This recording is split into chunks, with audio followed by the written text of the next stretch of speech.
Oi, gente. Que felicidade a gente aqui mais uma vez com o nosso Pode Adotar, que a Angaad está fazendo aí com tanto carinho.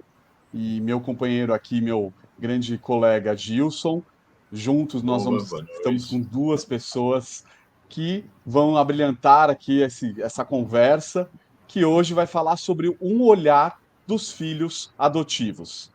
E hoje a gente está aqui com o William Garanx Del Carlo, que nada mais que o filho do Gilson. Então a gente está hoje num podcast totalmente em família.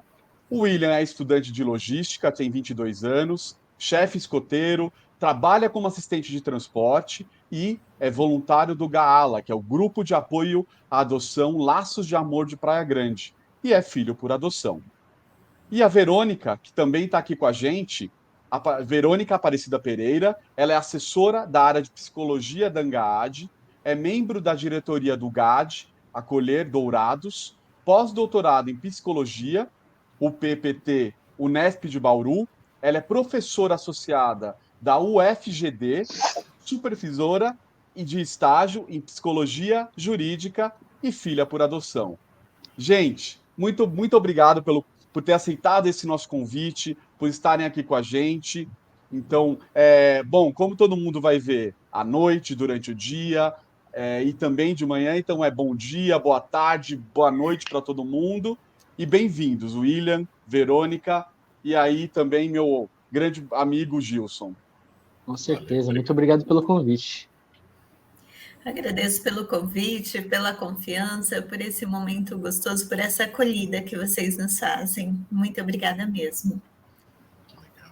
E a nossa conversa, eu já queria pedir para o William começar contando, já que a gente está falando sobre, né, um olhar dos filhos adotivos, contar uma breve história de como aconteceu sua adoção, William. Aproveitando aqui que você está aí com o grande Gilson, né? O E ilustre. também, desculpa, eu não sei o nome da sua mãe, então já deixar aí meu grande abraço para ela também. Muito E começa obrigado. contando aí a sua história, por favor, para inspirar tanta gente. A minha, não, a minha história ela começou, assim, na minha opinião, ainda bem, ela começou muito cedo, né? Eu fui adotado com 1 ano de idade. Eu sou de São Paulo, meus pais me adotaram lá. Eu acho que assim é uma introdução, assim, né? Eu desde muito pequenininho já fui adotado, já tô, digamos que adaptado com esse sistema, com essa história. E acho que é isso que dá para dizer agora num começo assim mais resumido. Perfeito. Verônica, conta um pouquinho da sua história pra gente. Nossa, que difícil, né, Williams? Foi muito sucinto, né? Acho que pelo fato de estar aqui com seu pai, você achou que estava muito bem resolvido. Ficou constrangido, né? Eu não. Não, eu acho que assim, diferentemente do William, né, que é tão jovem, eu passei pela adoção antes do ECA, o que faz muita diferença. Então, como profissional, sempre quando eu vou colocar como ocorreu a minha adoção e como deve ocorrer ou está ocorrendo hoje, eu faço esse traçado temporal porque algumas intercorrências, né, algumas coisas que não foram totalmente corretas na minha história, elas não estavam amparadas pela legislação e pelo cuidado que nós temos hoje, né? Então, eu acho que é importante sinalizar isso no tempo. E além dessa questão, que aí a gente vai conversar um pouquinho mais, eu fui adotada 2 vezes, ou especificamente, se a gente quiser colocar nos moldes de hoje, eu passei por uma adoção aos 5 anos de idade e passei por uma tutoria depois dos 11 anos de idade. Aí depois eu vou conversar um pouquinho mais com vocês, aí a gente vai entender um pouquinho por que eu estou chamando esse segundo estágio de tutoria e não de adoção. Perfeito. Conta pra gente a região que você está, Verônica. Tudo aconteceu aí? Não. Hoje eu estou na região da Grande Dourados, no Mato Grosso do Sul. Eu estou aqui há 14 anos, desde que ingressei na UFGD como docente no curso de psicologia, onde trabalho até hoje. Eu sou mineira, né? Sou da região de Passos, Minas Gerais, né? Vivi lá por 18 anos, né? Foi onde aconteceu essa história.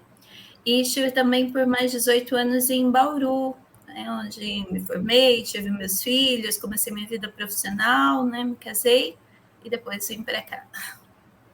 Perfeito. Eu já queria começar aproveitando. Você considera a sua adoção, dá para a gente considerar que foi uma adoção legal?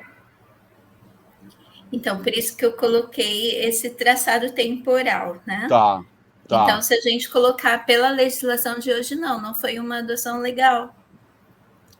E talvez, mesmo sem o ECA, eu poderia dizer que ela foi ilegal, e hoje eu consigo, foi ilegal e eu compreendo os motivos, né? Então, eu fiquei órfã aos 5 anos de idade, porém, a pessoa que me adotou, ela já cuidava de mim desde os 6 meses de idade. Ela era minha babá e eu já tinha essa condição que tinha hora que eu chamava ela de babá, tinha hora que eu chamava ela de mãe também, porque ela executava todas as funções maternas e tinha um vínculo muito bem estabelecido. E a minha mãe, quando faleceu aos 5 anos, né, obviamente, então eu tinha convivência com ela me deixava com a babá, mas ela estava frequentemente comigo, tinha um vínculo muito forte, muito bem estabelecido. E quando ela morreu, eu não entendia muito bem o que era essa relação de morte, né? Porque se fala para a criança, a mãe foi para o céu. Minha mãe ia para tantos lugares, né? Ela fazia tratamento oncológico em Araraquara, então a sua mãe foi viajar, a sua mãe foi para lá, a sua mãe foi. Então o céu para mim era mais um lugar em que eu ficava esperando que ela voltasse.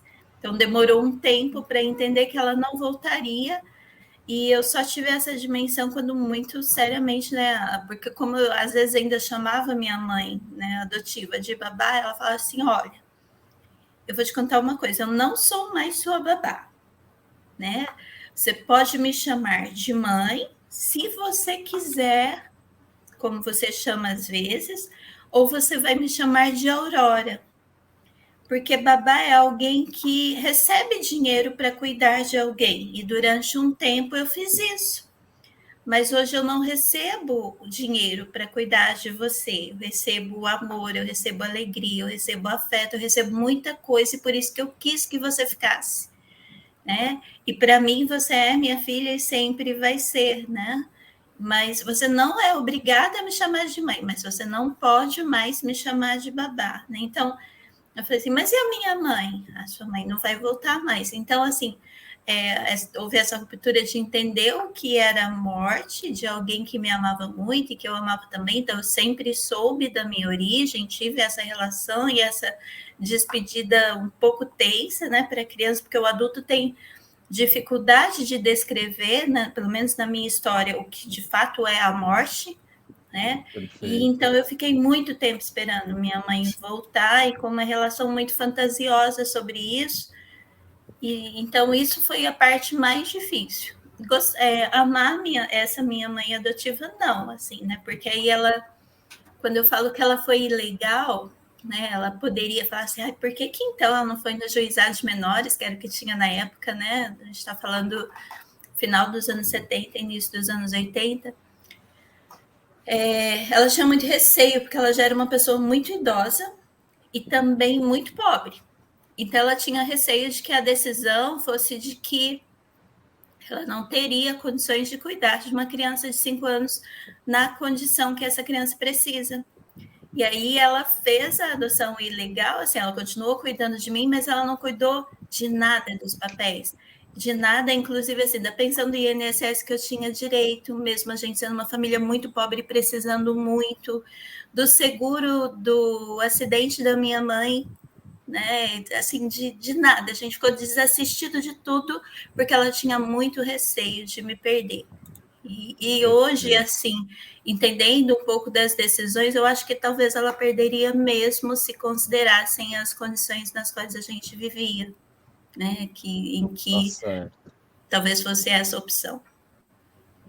E ela fez tudo com um amor imenso, né? Então, sim, acho que eu tive isso, uma no frigir infância, dos até os ovos, 11 anos, né? eu tive uma infância muito pobre dos bens materiais, mas de afeto, de carinho, de certeza de que ela era minha mãe, assim, Aí eu poderia dizer que foi uma adoção plena, assim, com muita certeza. Ela nunca me Muito deixou bom. duvidar disso em nenhum momento. William, a sua foi uma adoção legal. Eu queria que você contasse um pouco como que foi o saber que você é um filho adotivo, se você lembra de que idade você tinha, e desse momento em que seu pai e sua mãe chegaram para você e tiveram essa Com conversa certeza, em algum com certeza. momento. A minha adoção, como ela aconteceu, digamos que mais recentemente, ela já foi toda amparada por um sistema que, como a Verônica tinha dito, na época dela não existia, na minha época, assim, que eu tenha entendimento, já existia todo esse sistema, tanto para amparar por parte da lei, por parte da sociedade, tanto por parte da família.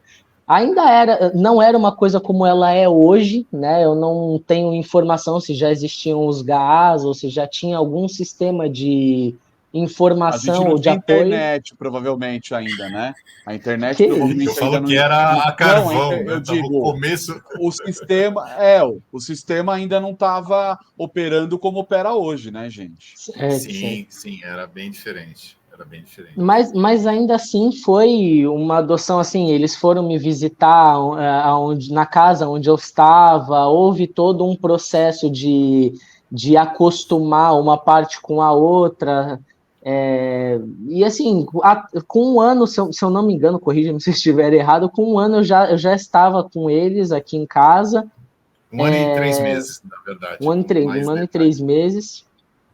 E assim, a parte da revelação, ela foi uma coisa que sempre esteve lá, só que eu, como uma criança de 1 ano e 3 meses, eu não tinha muito esse discernimento de conseguir entender o que é uma coisa logo de cara. Acho que eu sempre soube, né? Sempre foi uma informação que eu tive, nunca foi uma coisa que foi escondida de mim, né? Mas assim como a Verônica disse que às vezes a criança ela não tem o discernimento para entender a parte da morte, a criança às vezes também não tem muito discernimento de entender muita coisa, entendeu? Então, assim, a gente recebe informação, mas às vezes não tem a consciência o suficiente de falar, ah, não, tá, então é isso. Então, a minha revelação, ela veio por parte de histórias de dormir. Então, eu ia dormir e eu tinha uma história que era a minha história favorita, que era a história de um pai e uma mãe que eles não podiam gerar um filho, né? E aí esse filho veio para eles e é muito bonito, e eles me contavam essa história de dormir. Praticamente todas as vezes eu queria ouvir essa história, até que teve uma vez que eu perguntei para eles se a criança daquela história, a criança que veio para eles porque eles não podiam ter esse filho, era eu. E eles responderam que sim. Eu tenho quase certeza hoje que não foi naquela época que eu realmente associei uma coisa a outra, que eu realmente entendi. Falei, ah, então sou eu, entendi. Eu fiz essa pergunta, mas eu tenho absoluta certeza que naquela época eu ainda não entendi a profundidade disso, o que isso realmente significava. Mas ainda assim é uma coisa de que eu me orgulho muito. Eu acho que tem E a uma gente tem coisa, uma. só para aproveitar o Claro, gancho da claro, Gil. revelação, a gente ainda usa, né, muito o termo revelação, mas a sensação que dá é que era uma coisa secreta, né, uma coisa velada, né? E isso é uma coisa que nos grupos, né, de apoio a gente tem muito incentivado muito que se trate isso da maneira mais natural possível, né? Não tem uma data, né? Não tem assim, olha, senta aqui que eu vou te contar uma história, né? Então, esse dia ele tem que ser a vida inteira, né? Então, desde o começo, cada fase de entendimento da criança, lógico, né?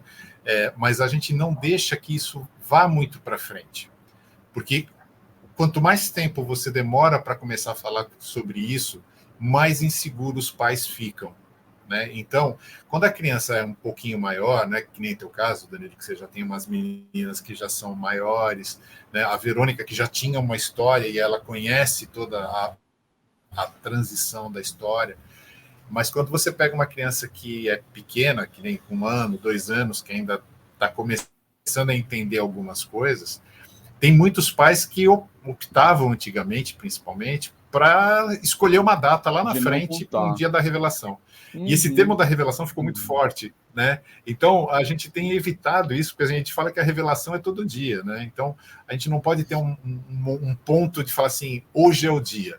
E, normalmente, quando acontece uma data específica, é porque deu alguma coisa muito errada. Então, é com o falecimento de alguém, é com algum problema de crise, né? Então, essa situação ela é mais traumática, a gente acredita, quando deixa para fazer uma revelação numa data ou numa situação muito pontual, né? Então, quanto mais você falar sobre isso dentro de mais casa, contínuo, mais né? fácil. É um processo contínuo, Exatamente. né? Exatamente. Perfeito. Muito boa essa colocação e importante, né? E trazer aqui a importância da verdade. Lidar sempre com a verdade, lidar sempre com a transparência, né? Porque as coisas se tornam mais fáceis, né? Então, isso a gente está sempre trazendo bastante isso né, nas informações, nos grupos de apoio. O Engad bate bastante nessa tecla de você tratar isso com essa naturalidade, né, que é tão importante. E aí eu queria trazer uma pergunta que até para a Verônica talvez vai ser mais fácil, se a criança nesse momento, né, de trocar pai e mãe, né, de pai e mãe, é algo comum, qual que é a compreensão que essa criança tem? O que você enxerga, Verônica?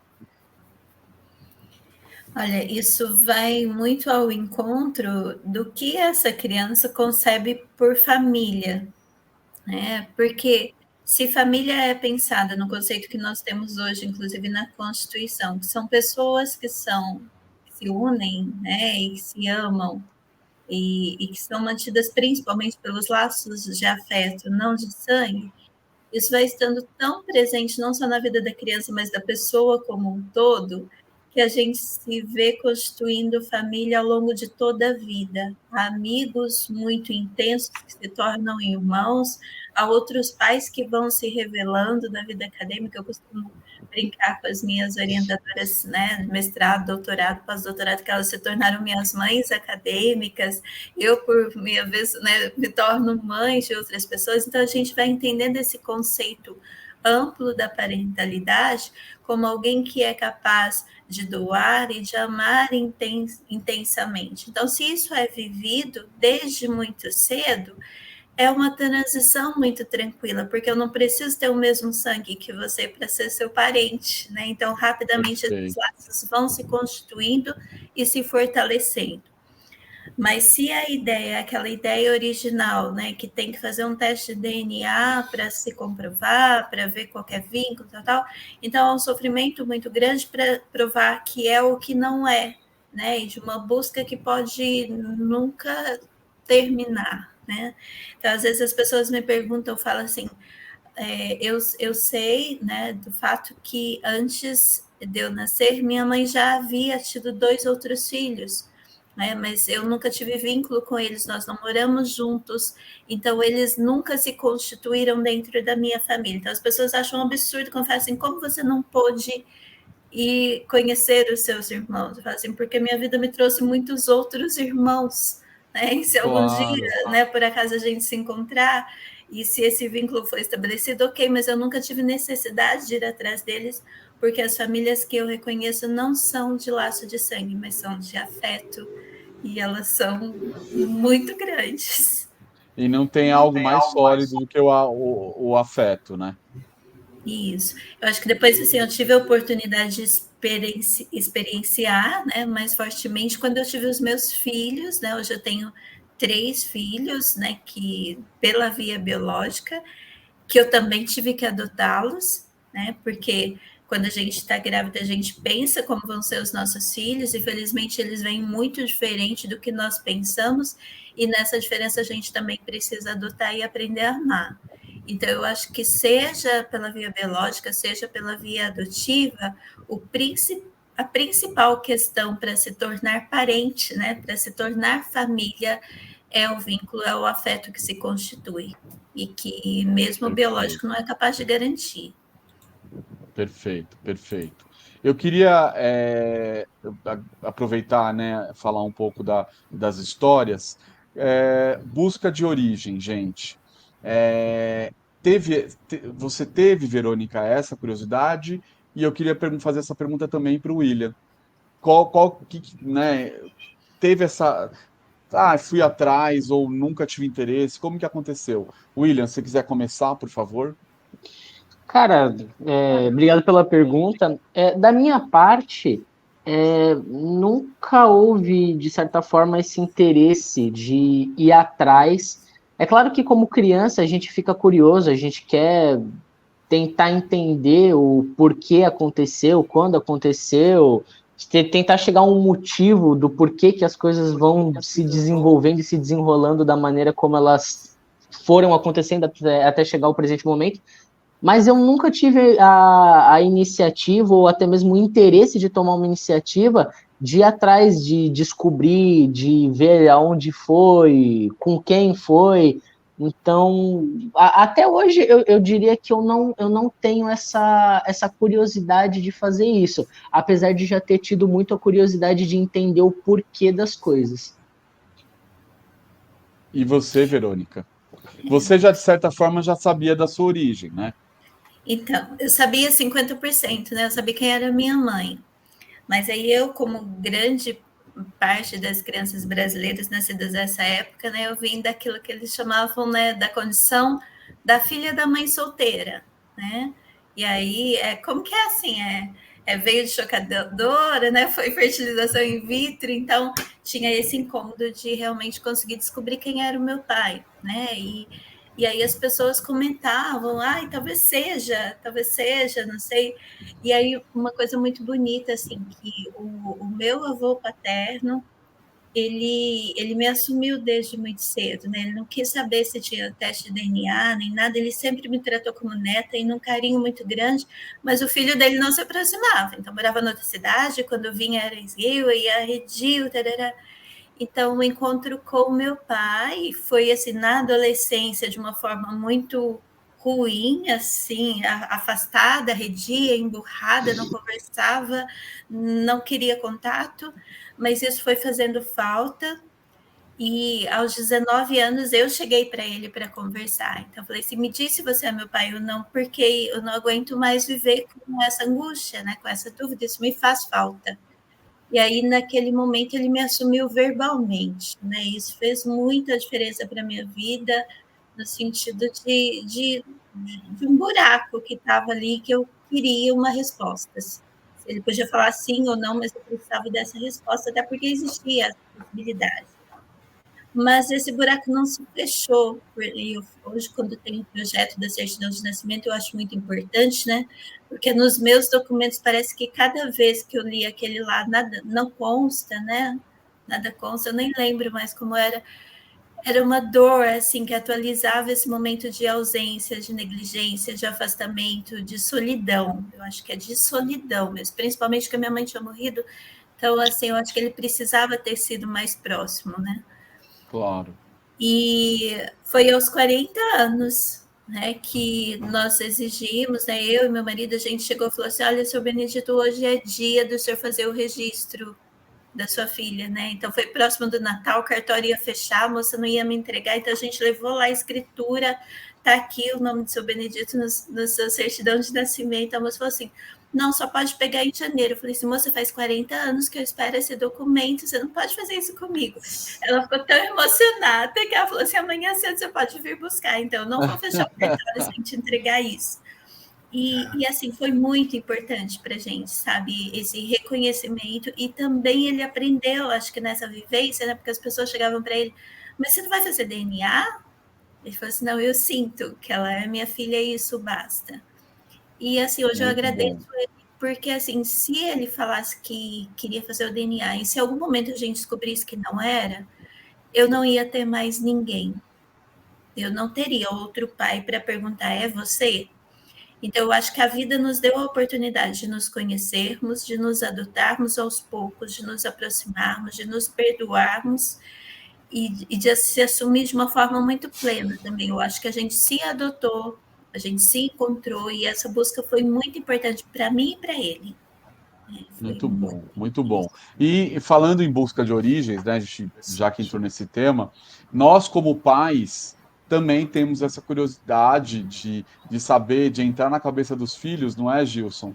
De saber também um pouco do Sim. que, né, eu, por exemplo, sou pai recente, as meninas estão comigo há 3 meses, né, uma menina de 7, uma de 9, e óbvio que eu não fico me torturando com essa informação nesse momento, mas sei que lá na frente essa curiosidade pode surgir e eu vou ter que me preparar para isso, né? De que forma que eu vou tratar isso sempre com muita verdade, naturalidade, né? E aí eu queria levar isso para o Gilson. Gilson, essa, você teve essa curiosidade? Você tinha essa preocupação do que passava na cabeça do William, por exemplo?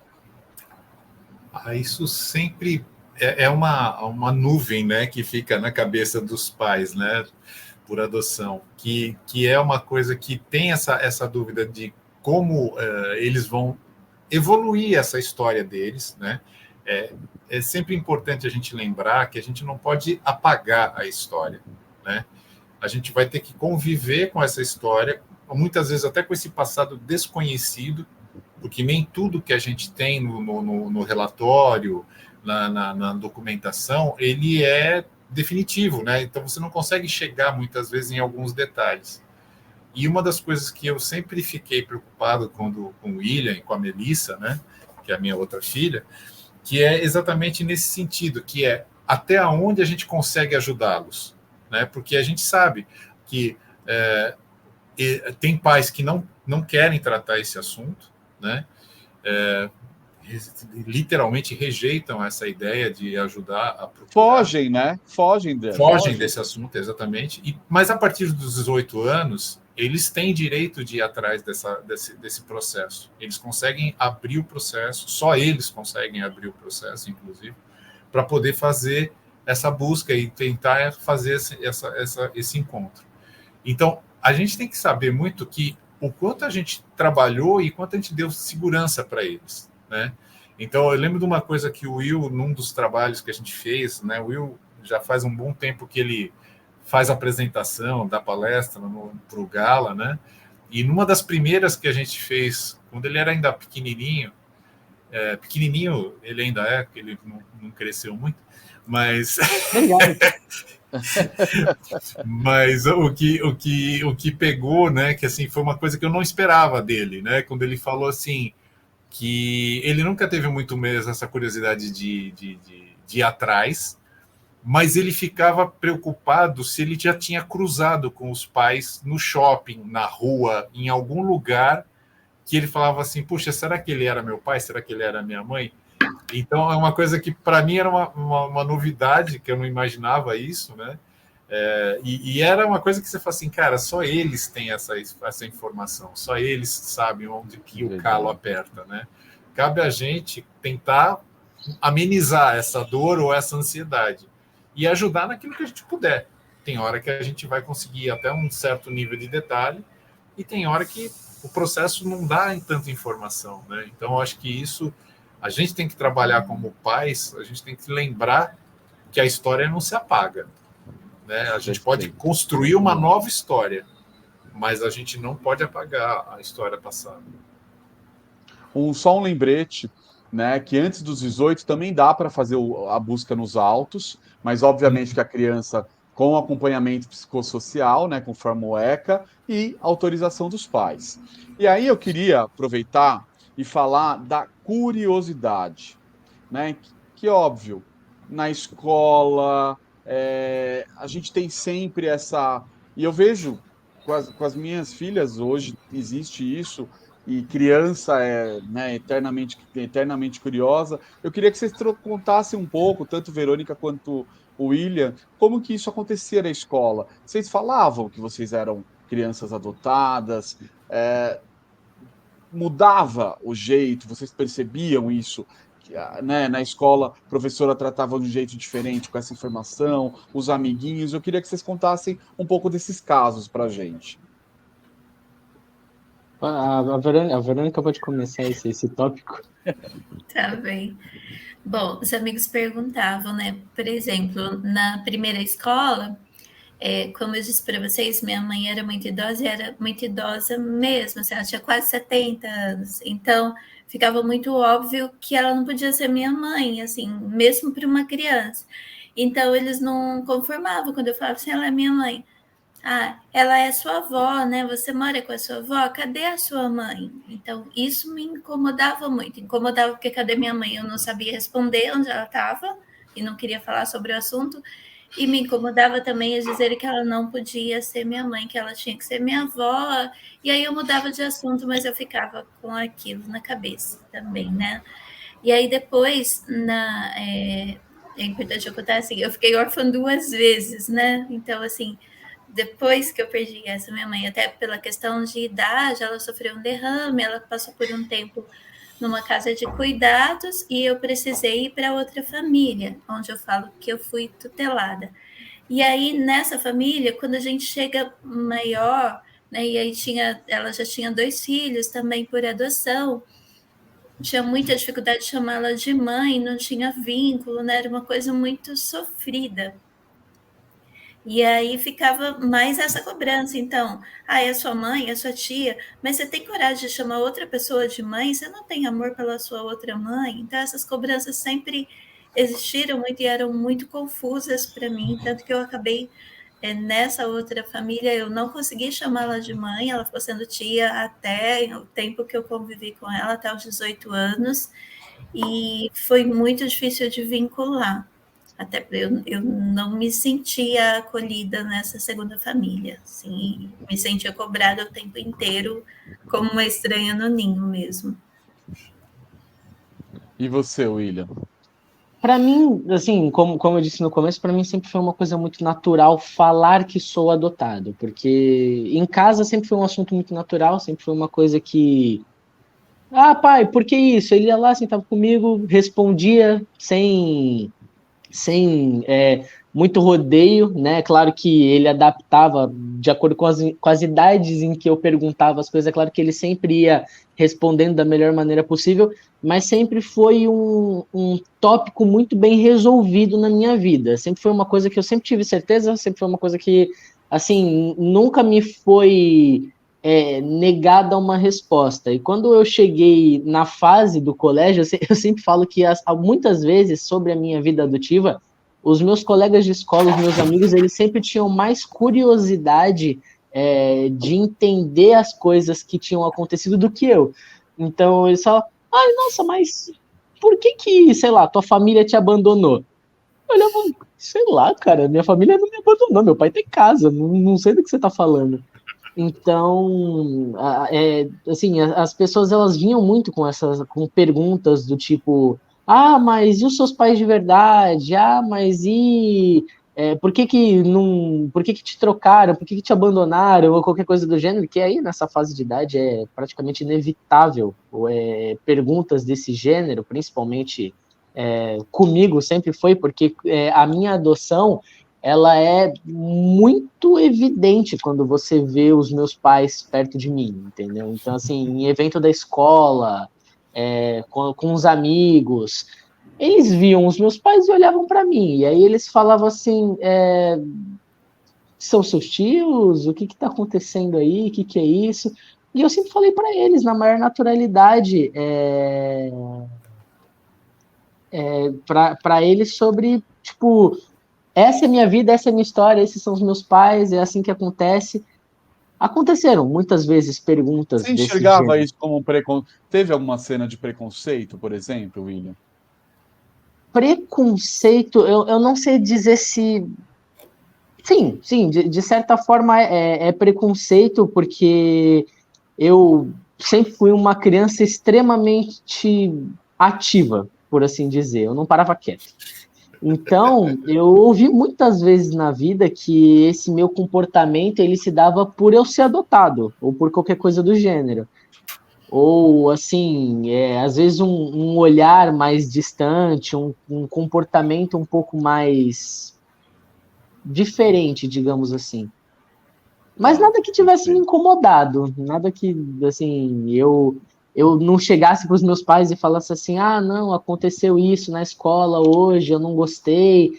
E graças a eles eu sempre fui muito bem resolvido. Então, toda vez que chegava alguma pergunta que às vezes eu não sabia responder por questão da idade ou por falta de conhecimento no assunto, eles chegavam, sentavam comigo e falavam assim, não, olha, isso acontece dessa forma, acontece por causa disso, entendeu? Então, sempre foi um caminho muito bem Você esclarecido para acha que mim. essa segurança que você passa, e você passa uma segurança incrível para a gente, tem a ver com a educação e a preparação que seus pais têm ou tiveram esse é o grande motivo? Conta isso para a gente. Eu acredito que, assim, 90% do esclarecimento, da tranquilidade que eu tenho para falar sobre isso hoje, se dá por conta deles. Eles, assim, é claro que, como você estava comentando, é claro que existem inseguranças, existem medos, dúvidas Gatilho até, né? e coisas do gênero, mas são coisas que muitas vezes eles não transpassaram para mim. Então, eu sempre tive uma imagem de segurança, de conforto, de tranquilidade, de aconchego. Então, assim, quando eu não tinha conhecimento de alguma coisa, quando eu tinha dúvida de qualquer coisa, eu sempre podia contar com eles, entendeu? E sempre posso contar até hoje. Ainda tem muitas coisas que eu não entendo, que assim, às vezes meu pai, ele brinca e fala assim, cara, pesquisa no Google, porque eu tô tão adaptado a perguntar as coisas para ele que eu não entendo, que às vezes eu esqueço que tem coisa que ele não vai entender, ou que ele não vai saber a princípio. Tem um detalhe, Danilo, que ao longo da vida a gente vai aprendendo, né? As crianças, elas são muito curiosas, né? E às vezes o nível de crueldade também você não pode duvidar, né? Então eu lembro, essa cena eu achava ótimo, que era assim, quando na escola descobriram, né, que o Will foi adotado. E aí foi uma balbúrdia, né? Todo mundo perguntava, todo mundo comentava, né? Aquela história toda. Aí um dia eu estava no aniversário de um amiguinho do Will, eu estava jogando na máquina e um toquinho de gente desse tamanho do meu lado. Tio, é verdade que o Will é adotado? Eu olhei para ele e falei, é. Ele olhou para ele e falou, legal, né? Virou as costas e foi embora. Então eles têm um nível de curiosidade, mas eles talvez não tenham esse nível de entendimento, né? Da mesma maneira, quando teve uma vez que ele chegou para mim e ele falou assim, poxa, pai, eles estão falando na escola que eu sou adotado. Eu falei assim, você foi adotado. Isso é um fato.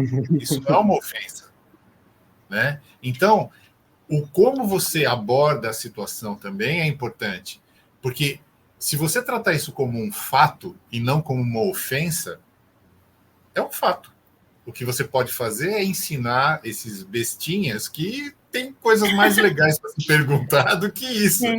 Mas a curiosidade é válida. Faz toda a diferença, né? Muito legal você trazer isso, né, Gilson? Porque assim, eu fiquei lembrando, enquanto você estava contando, né, dessa questão da crueldade, né?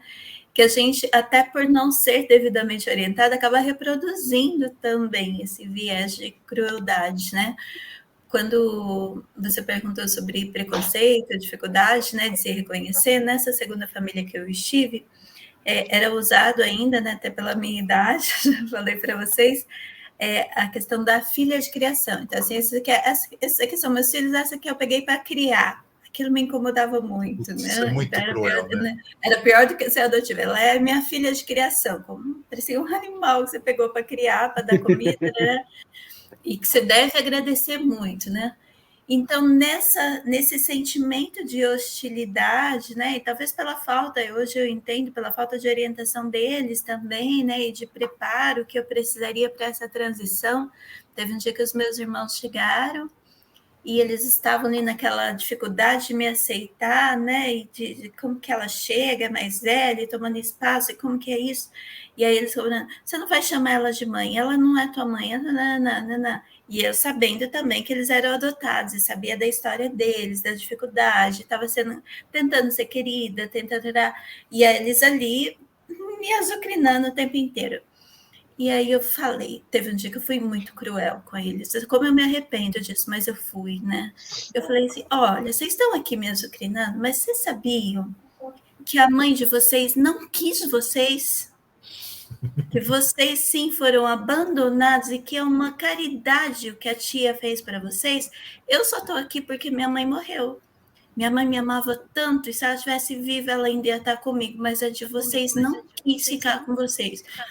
Aí foi aquele choro. Nossa, saíram desesperados que o mundo caiu. Eu arrependi na hora que eu falei, mas eles já tinham, assim, me azucrinado muito, né? E falado muita maldade. Então, assim, não precisava nada daquilo. Nem eles precisavam estar me agredindo, nem eu precisava agredir. Cada um de nós tinha ali as suas dores, a sua forma de elaborar, mas a gente não tinha feridas, né? nenhuma orientação, as feridas estavam todas abertas e a gente ali cutucando o tempo inteiro, né? Então, por isso que hoje, no trabalho, eu acho que tem toda a relação com o que eu faço hoje, né? Então, o cuidado do acompanhamento psicológico, da orientação das famílias, hoje a gente trabalha muito com a questão da orientação parental, de ensinar os pais a tratar dessas dores, né? A cuidar dessas feridas, acolher essas crianças com toda a sua história, com todo o seu sofrimento, entender que não é fruto de um abandono, né? Mas que é necessariamente uma história de acolhimento que se escreve a partir de agora, né? E que se escreve com todas as suas dores, mas também com todas as suas cores, com todas as suas belezas, né?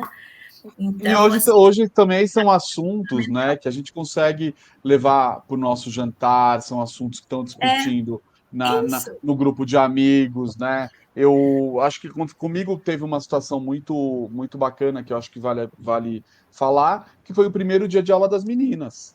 Eu falei para elas, olha, hoje vai ser o primeiro dia de aula, não sei se vocês vão ter outros coleguinhas também que são de adoção, mas eu queria deixar vocês livres para vocês contarem se vocês são de adoção ou não. Ponto. Eu sou pai de vocês. Acabou. Ponto. Isso. Eu sou pai de adoção, se eu sou biológico, isso não é o mais importante. O importante é que vocês tenham um pai que está aqui, né? Então, deixar isso muito, muito livre, né? Porque essas curiosidades vão aparecer, e o filho está preparado. E o fato aqui da gente ter o William, né, falando aos 22 anos, com essa maturidade, que eu acho que isso é muito bacana, isso está aí nessa preparação que a Verônica acabou de trazer. Eu queria colocar uma pergunta aqui para vocês dois, tanto o William quanto a Verônica. O que levou vocês a participarem dos grupos de apoio à adoção?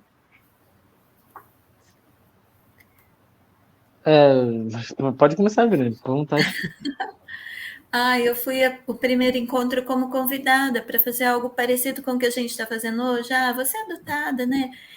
Vem dar teu depoimento, como que foi a tua história e tal, para a gente se conhecer. E aí fui lá para conversar, e aí não consegui deixar de ir, porque aí, no nosso próximo encontro vai trabalhar sobre isso. Então você é psicóloga, né? Você podia ajudar a gente.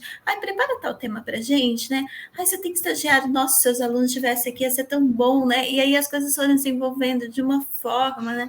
Que já faz o quê? 11 anos que eu estou nesse grupo, e agora com a O bichinho da adoção, ele fica e ele fica, né? Não tem como sair, gente, porque aí vamos se encontrar, né? Falei assim, olha, se tem tantas pessoas que hoje passam por questões que foram difíceis para mim, eu posso torná-las, né, mais amenas, melhores, né? Se eu posso ajudar de alguma forma, né, orientar essas famílias para que elas se constituam da melhor forma possível e muito cercadas de afeto, por que não, né? Então, mudou até minha orientação de estágio. Eu era específica da área de desenvolvimento, eu trabalhava com famílias, aí eu abri esse leque e falei, peraí, as famílias precisam chegar até aqui, né? Então, hoje a psicologia jurídica é a minha principal atuação, porque abraça toda essa perspectiva de desenvolvimento, mas de uma forma muito especial a questão da adoção. Muito bom. William? Para mim, a minha participação em grupo, ela começou desde muito cedo. Então, ouvindo o relato da Verônica, eu consegui entender mais ou menos que ela começou já na vida adulta. Eu estou em grupo de adoção desde pequenininho, entendeu? Então, o meu início em grupo de adoção, ele foi uma coisa mais condicionada à ida dos meus pais, entendeu? Não foi uma coisa escolhida no começo. É claro que depois a gente vai desenvolvendo, vai fazendo amizades, vai conhecendo, vai descobrindo novas coisas e vai gerando aquele interesse em ir na próxima, e na próxima, e entender um pouco mais. Então, assim, hoje o trabalho que eu desenvolvo dentro do meu grupo é na parte de ficar com as crianças, é na parte de, assim, começar a desenvolver um trabalho de conversar com eles sobre isso, de conscientização sobre isso. Mas eu diria que é bem isso. O início da minha jornada, né, com grupos de adoção se deu através principalmente do meu pai e da minha mãe. Seu grupo tem uma ala jovem, William? Ele tem uma ala jovem que são os filhos dos diretores e às vezes também os filhos das pessoas que estão indo lá para ver as reuniões, para estar junto nos acolhimentos. Os pais, enquanto eles estão lá com os adultos, às vezes tirando dúvida, entendendo como funciona, as crianças elas ficam comigo, aí a gente brinca, faz alguma atividade recreativa em quadra ou coisa assim. Muito bom. Verônica, conta pra gente qual que é a diferença no seu trabalho feito no GAA e no NGAAD, por favor. No GAA, eu participo como membro da diretoria, fazendo todo o planejamento anual, eventualmente organizando algum encontro, e também como supervisora de estágio, porque aí no estágio a gente trabalha especialmente com pós-adoção, com encontros coletivos, quinzenais, e também os estagiários acompanham semanalmente essas famílias no plano da orientação parental, no atendimento das crianças. Então, esse é o trabalho no GAA. Na GAAD, como assessora, né, a gente faz uma articulação como equipe técnica, discutindo algumas questões de planejamento da GAAD, analisando PLs, respondendo documentos, elaborando pareceres e também contribuindo para a organização dos encontros anuais, né, no nosso ENAPA.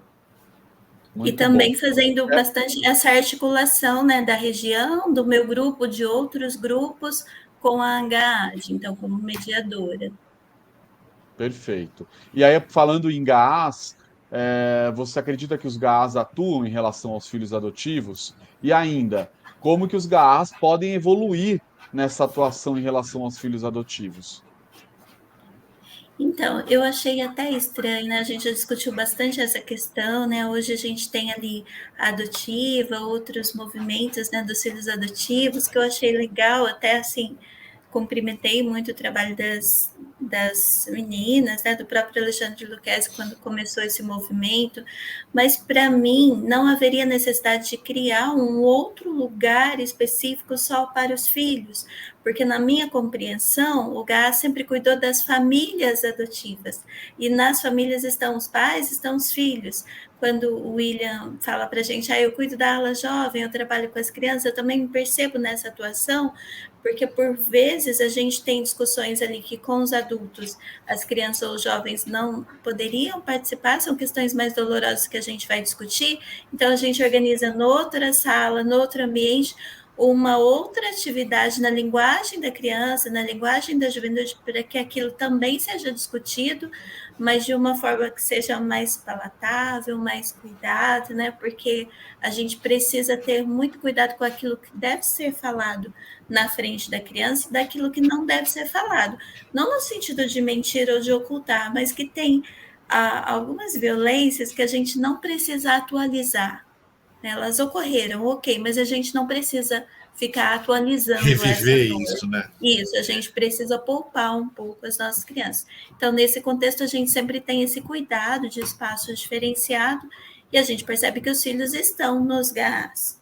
Por outro lado, eu percebo aí na questão da adotiva, né, no momento, pelo menos na leitura que eu tenho, né, e na admiração que eu tenho, uma perspectiva muito grande em relação a esse momento ali da busca pelas origens, né? E então eu acho que tem essa temática muito forte que os une, que engaja em algumas buscas aí pela questão da adoção aberta, da adoção com contato, que é legítimo, que é importante, então que tem um outro direcionamento. Muito bom. Ô Gilson, traz para a gente alguma, né, falando um pouco aí dos GAAs, nessa atuação em relação aos filhos adotivos. Você teve, você já estava envolvido? Eu não sei se você já estava envolvido quando você adotou seus filhos, e de que forma os GAAs podem ajudar aí nessa relação, por favor. Eu quando comecei, né, com a tentar entender o que era a adoção, isso foi há 24 anos atrás, praticamente, né? Então a gente tinha pouquíssimo material, a gente não tinha muito onde consultar, né? E eu tive duas referências muito boas, né? Um amigo de infância que adotou uma menina, e eu tive uma amiga de trabalho que adotou uma menina com 5 anos de idade, né? Então isso me ajudou a entender o contexto da adoção, mas a gente tinha muito pouco material, né? Então, para mim, os grupos começaram depois que eu estava com o Will. Então, por exemplo, o primeiro grupo que eu participei foi lá em São Paulo ainda. Era um embrião que a gente estava vendo, juntando essas dúvidas, esses medos, os receios dos pais. E quando a gente veio para a praia, quando a gente mudou para cá, aqui ainda não tinha o grupo. Então, quando eu entrei com o processo de adoção da minha filha, né, que a gente estava querendo uma menina, eu perguntei, a primeira coisa que eu fiz, perguntar no fórum, tem grupo de adoção aqui na cidade? Elas falaram assim, não tem, a gente quer abrir, tá difícil, você não quer encabeçar, tal. Eu falei, putz, assim, eu não sei se eu conheço o suficiente, naquela época eu tinha um medo, né, assim, de encarar um negócio desse, e eu falei assim, não, a hora que tiver o grupo eu entro, né? E assim, eu entrei no grupo, o grupo foi montado depois que a minha filha chegou, porque a presidente do grupo, a fundadora do grupo, as nossas filhas têm praticamente a mesma idade. Então, e ela fez o grupo exatamente porque as pessoas viam ela com a menina e falavam, nossa, como foi o processo, como que é isso, como que não é? E aí aí ela falou assim, puxa, tem tanta gente perguntando, ela falou assim, que tal se a gente fizesse o grupo? E aí o pessoal buscou lá no fórum falando sobre criar um grupo, aí o fórum ajudou as técnicas, né? Ajudaram a estruturar, e acho que a gente entrou no grupo, acho que com 4, 5 meses depois que ele estava fundado. Então o grupo tem 13 anos agora, né? Então eu falo que eu tenho 12 anos e alguma coisa de gala, né? Que foi o que Muito mais bom. a gente se envolveu. E faz toda a E, diferença. William, eu queria perguntar para você se, na sua opinião, os filhos adotivos, eles podem e devem intensificar a atuação nos GAAs. Se você vê isso como algo positivo, como que você enxerga? Podem e devem, né? Porque eu venho da linha de raciocínio de que toda ajuda é boa, né? Toda ajuda é boa, todo conhecimento agrega alguma coisa, ele vai levar a algum lugar. Então, às vezes é o que está faltando, entendeu? Muitas vezes eu acho que é o que está faltando. Às vezes é uma opinião um pouco diferente, ou às vezes um ponto de vista um pouco fora do que a gente está acostumado a ver, entendeu? Porque a criança, ela é literalmente isso, ela é um ponto de vista diferente de uma situação que a gente está vendo, às vezes, de um outro ponto de vista, entendeu? Então, muitas vezes, abrir um espaço para o filho falar, abrir uma caixa de diálogo, por assim dizer, para eles poderem expressar o que estão sentindo ou o que estão pensando, é uma coisa que eu julgo não só não só boa, como necessária nos dias de hoje. E você sente falta de mais filhos adotivos sendo protagonistas nos GAAs ou participando dos GAAs? Eu não sei dizer nos GAs em geral, porque eu não tenho esse dado de, assim, se eles são ou não tão presentes nos seus próprios GAs ou no movimento ao todo, entendeu? Mas no meu grupo eu acho que existe sim uma carência dessa parte, de ouvir um pouco o que eles têm a dizer, porque é claro que eles têm a dizer. Talvez eles não saibam como dizer, talvez eles não saibam qual é o O lugar Gala onde eles podem. tem mais jovens como você, filhos adotivos participando, como você participa no Gala, por exemplo?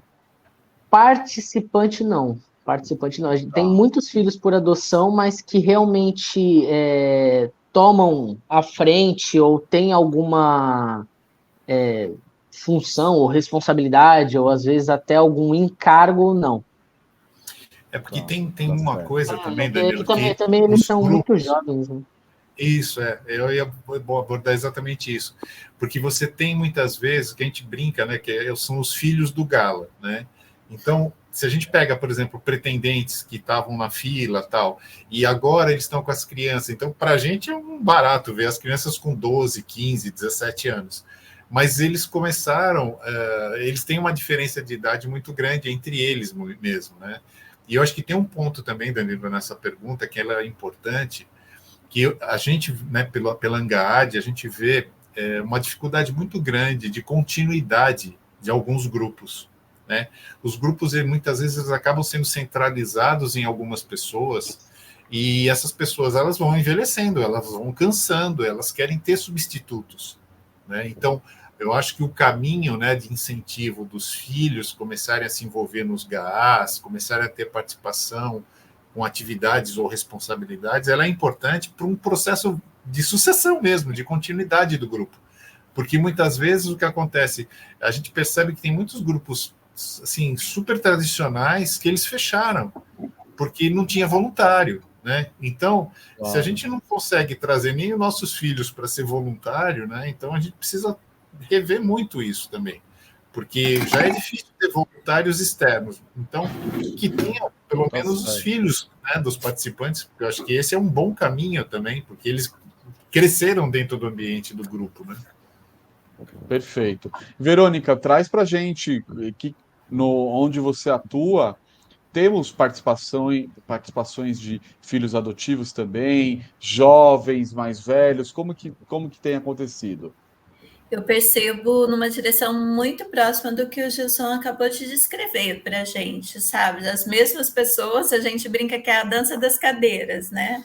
Agora você é presidente, agora você é secretário, vai mudando, né? Tem que trocar diretoria? Tem, então troca as posições. Isso, exatamente. E as pessoas mais jovens, né, que são os filhos, eles vêm quando eles são provocados, quando eles são convocados. Por exemplo, o encontro vai ser sobre a fala dos filhos, falar um pouco sobre a sua história, não tem resistência, vem, tem uma super contribuição, mas falta o engajamento, assim, parece que eles não entenderam ainda o sentido dessa importância de ter o grupo e o alcance da contribuição da vivência deles, assim, um certo cansaço, em relação, para que ficar falando disso até hoje, né, mãe? Já fez tua parte, já podia fazer outra coisa, né? Vira a página. Então, acho que não tem esse engajamento. Eu faço uma analogia, né? Quando o meu primeiro convite para fazer mestrado foi do professor Olavo, da Universidade Federal lá do Pará, que ele sabia que eu trabalhava com Libras, ele falou assim, olha, eu tenho uma questão instigante, porque a gente ensina Libras para os chimpanzés. Mas os chimpanzés, eles se comunicam conosco, os pesquisadores, mas eles não ensinam para os filhotes. Não houve um significado para eles de assumir essa linguagem. Então, eu falo assim, os nossos filhos da adoção, eles falam conosco sobre a adoção, mas eles ainda não entenderam o significado de assumir isso enquanto luta contra os grupos, de dar continuidade. E aí fica essa preocupação, né, Gilson? Assim, a gente já tem uma certa idade, quer dizer que se a gente deixar a diretoria hoje e parar tudo, né, os GAAs, eles vão deixar de existir, né? Como que vai ser isso? A gente se preocupa muito, sim, com essa questão. Bom, já deixar alguns lembretes que acho que importantes, né? Filhos adotivos, independente de idade, vamos participar, vamos se informar, né? No site da ANGAAD tem uma lista de GAAs por estado lá, dividido certinho. Então vamos atrás, vamos tentar, sabe, trazer histórias, compartilhar. Acho que isso é tão importante para. Eu vivo atrás de histórias também, e agora também tenho me envolvido bastante. Né, desde que eu entrei na fila da adoção, eu não, é um assunto que eu respiro e que para mim é super importante. E como eu falando disso, publicando sobre isso, eu tenho incentivado muitas outras pessoas até se informarem, né? Então acho que isso é muito importante, né? A história dos filhos, né? E histórias, em geral, sempre agrega e esclarece muito. E aí, Verônica, aproveitando, eu queria que você fizesse esse convite para os filhos adotivos em Libras. O que você acha? Nossa, Te deixei numa saia justa? Te deixei numa saia justa agora? me deixou, faz muito tempo que eu não trabalho como intérprete, eu acho que eu vou passar essa. Bom, a única coisa. Não, é Obrigado, sério, porque obrigado é assim, Libras né, Verônica? É ok, isso, não é? obrigado, né? Com amor Obrigado. da adoção. Mas eu acho que assim, Libras é como inglês, né? É uma língua. Então, se a gente não está ali constantemente utilizando e fluentemente fazendo uso, corre o risco realmente de não ter uma boa comunicação. E aí eu queria, já que estamos chegando no grande finale, eu queria que o William deixasse a mensagem dele, né, para os pais de adoção, para os filhos de adoção, para quem está pensando em adotar ou para quem está na fila de adoção, deixasse alguma mensagem aí de carinho, por favor, William. Tá ok. Cara, primeiro começar falando diretamente com os pais, né? Que às vezes eles têm essa vontade, eles têm esse desejo, mas eles muitas vezes não sabem onde fazer, como fazer. Então, como você mesmo disse, entrem no site da Angaad, procurem entender como funciona, quais são os caminhos que você pode estar seguindo. Procurem os GAs nas suas cidades, vão atrás, eles fazem sempre um trabalho muito bonito, um trabalho muito produtivo. Filhos, falem com seus pais, os pais de vocês estão aí para ajudar vocês no que vocês precisarem, eles são seus pais, eles vão estar para vocês da mesma maneira que vocês estão para eles. Peçam ajuda, perguntem. Eu acho que quanto mais você pergunta, mais informação você tem, quanto mais informação você tem, melhor as coisas são, não tem como as coisas se desenvolverem de maneira melhor, entendeu? Então, façam parte, façam parte. É importante, é legal e é muito especial, é muito especial. Verônica, por favor, a sua mensagem.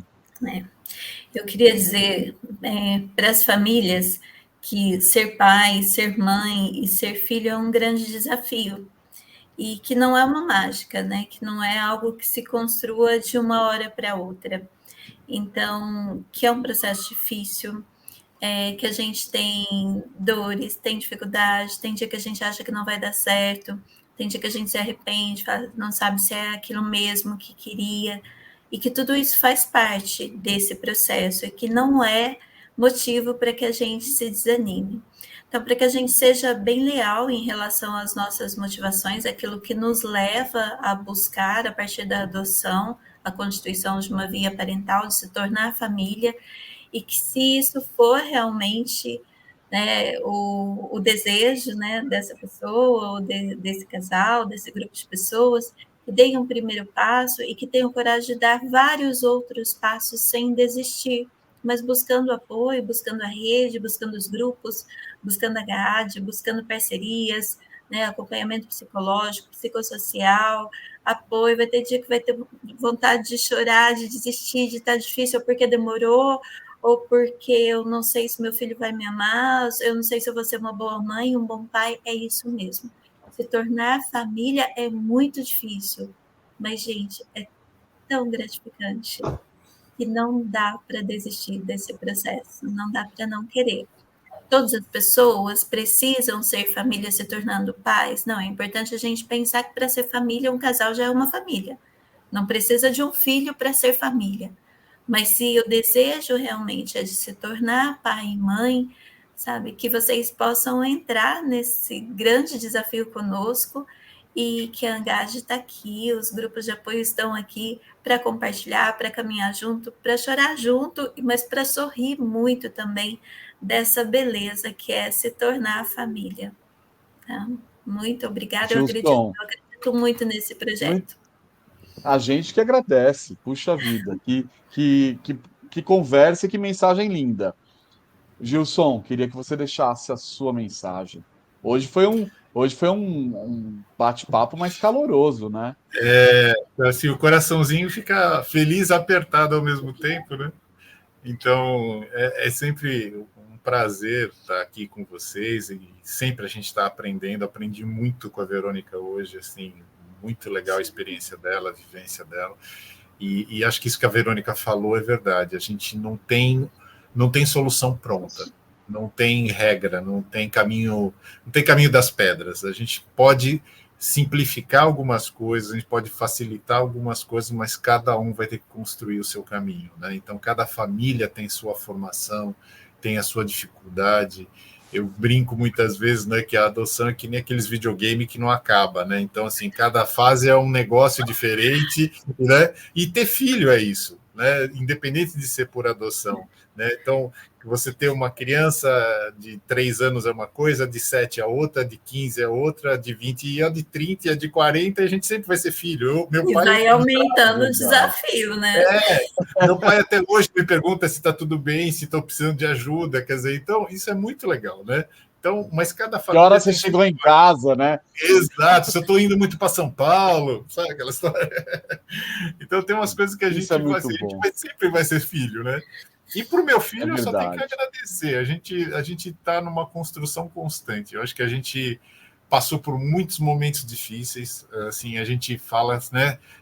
A gente construiu isso e a gente constrói isso todo dia. Então, eu acho que a gente tem caminhos, tem momentos que a gente dá muita risada, tem hora que a gente chora muito, mas a gente sabe que a gente vai chegar do outro lado. Eu acho que esse é o caminho mais importante. Acho que é a gente acreditar que a gente confia um no outro, que a gente confia na nossa família, e que isso é importante para todo mundo, porque é aquilo que a gente falou lá no comecinho, a transparência, a verdade. Com verdade, tudo se resolve. Gente, e isso aqui é o Pode Adotar. É ter essas experiências, ter essa mistura de lugares, de cada pedacinho do nosso super Brasil, de ter todas as idades, de ter todas os momentos, né, de adoção, não muda, em momento que você é mais pai, em momento que você é mais filho, e é isso que faz aí nossa conversa ser tão rica. Queria convidar todo mundo para assistir e para ouvir os últimos programas que a gente já fez. Já falamos de adoção interracial, nós já demos o passo a passo da adoção, a gente já falou também de desistência, falamos aí de vários assuntos, então quero deixar o convite para vocês acompanharem, assistirem. A gente está também com vídeo, estamos no podcast, nos canais aí todos. Então, queria deixar esse convite para todo mundo e já aproveitar e agradecer a Verônica, agradecer o William e também o Gilson.